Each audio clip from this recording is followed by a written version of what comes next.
പിന്നെ മറ്റൊരു സംഗതി എന്താണ്? 5 മൗലിദുകൾ ഇവര് മുസ്ലിയാക്കന്മാർ എടുത്തു കാണിച്ചില്ലേ? ആ സമയത്ത് എന്തേ നിങ്ങൾക്ക് അതിന് തയ്യാറായിക്കൂടെ? അതിന് മറുപടി ഞങ്ങൾ അവിടെ വെച്ച് തന്നെ പറഞ്ഞിട്ടുണ്ട്. മൗലിദുമായി ബന്ധപ്പെട്ട ആ ഒരു ചർച്ച അത് പിന്നീട് ആവശ്യമില്ലാത്ത നിലക്ക് ഏതായാലും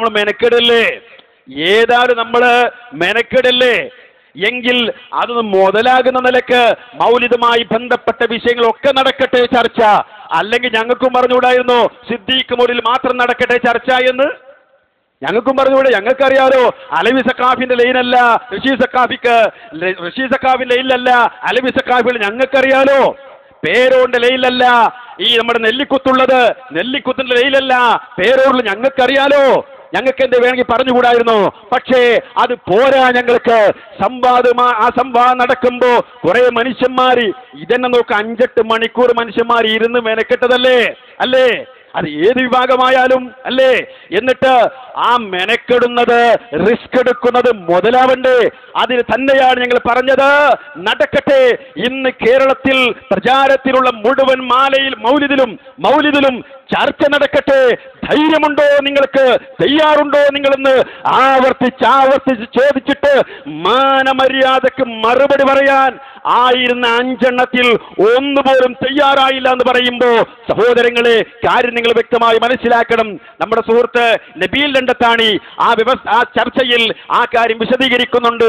5 മൗലിദ് നിങ്ങൾക്ക് തയ്യാറായി കൂടെ എന്ന് അവർക്ക് വേണ്ടി ഐക്യവേദിയിലെ ആളുകൾ ഞങ്ങൾ ചോദിച്ചപ്പോ വ്യക്തമായി ഞങ്ങൾ പറഞ്ഞത് എന്താണ് എന്നത് നിങ്ങൾ ശ്രദ്ധിക്കുക. നബീൽ രണ്ടത്താണി വിശദീകരിക്കുന്നു. ഈ 5 മൗലൂദിന് നിങ്ങൾ മറുപടി തയ്യാറുണ്ടോ?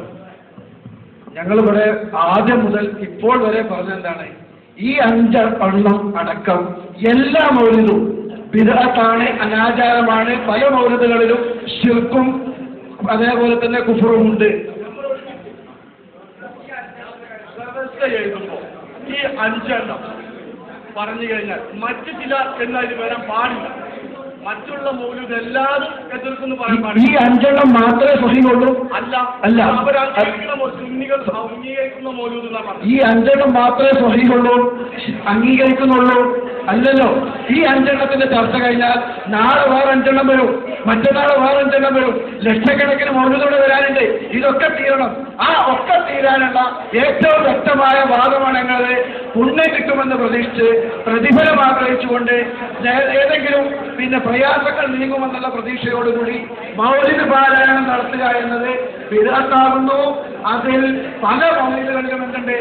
ശിർക്കുണ്ട് എന്നാണ് നമ്മളുടെ വാദം. അത് കൃത്യമായി നമ്മൾ എഴുതി തന്നിട്ടുണ്ട്. നാളെ മറ്റന്നാളും വേറെ 5, പിന്നെ വേറെ 5, പിന്നെ വേറെ 5, ഇങ്ങനെ ലോകാവസാനം വരെ മൗലിദിന്റെ 5 വീതെടുത്ത് ചർച്ച ചെയ്യുന്ന ഒരു രീതി ഒരിക്കലും മുസ്ലിം സമൂഹത്തെ സംബന്ധിച്ചിടത്തോളം ഒരു കാര്യം വ്യക്തമാകാൻ സങ്കടമല്ല എന്നാണ് ഞങ്ങൾ മനസ്സിലാക്കുന്നത്. അപ്പോ ഇതാണ് കാര്യം. ഇതുകൊണ്ടാ അല്ലെങ്കിൽ ഓരോന്നും ചർച്ചയ്ക്കൊണ്ട് വിഷമമുണ്ടായിട്ടല്ല. ഒരു സംഗതിക്ക് നമ്മൾ ഏതായാലും മെനക്കെട്ട് ഇറങ്ങുമ്പോ അതൊരു കാര്യത്തിലാവണല്ലോ. കാര്യത്തിലായില്ലേ? എന്തേ നമ്മുടെ നാട്ടിലുള്ള സബീന, അത് നിങ്ങൾക്ക് കാണാം ശേഷം. എന്ത് ഐക്യവേദിയുടെ സഹോദരങ്ങള്, അതിലെ പ്രവർത്തകര് അവരുടെ വീട്ടിൽ പാരായണം ചെയ്തൊരു മൗലിക കിതാബ് കൊണ്ടുവന്നിട്ട് പറഞ്ഞു, ഉസ്താദേ ഇത് വെച്ചിട്ട് ചർച്ചകൾ തയ്യാറുണ്ടോ? ഇല്ല, അതിന് തെറ്റുണ്ട്, അതിന് ശരിയല്ല, അത് മുഴുവൻ ശരിയല്ല. എന്നാ ചോദിച്ചു അതിലെ 12 ലിസ്റ്റ് നമുക്ക് കേൾക്ക ശേഷം 12 1 2 3 12 വായിച്ചു. അതിന് തയ്യാറുണ്ടോ ഉസ്താദേ? ഇല്ല. വേദി കയറിയാലേ മുജാഹിദീങ്ങളോട് സ്റ്റേജിലേക്ക് വന്നോളൂ, ഞങ്ങൾ നിങ്ങളെ വെല്ലുവിളിക്കുന്നു, വന്നോളൂ, ഏതും ചോദിച്ചോളൂ എന്ന് പറയുന്ന നമ്മുടെ സാധു അലവി സഖാഫി വല്ലാതെ കുടുങ്ങിപ്പോയ രംഗമായിരുന്നു അത്. ശേഷം കാണാം ഇൻഷാ അല്ലാഹ്.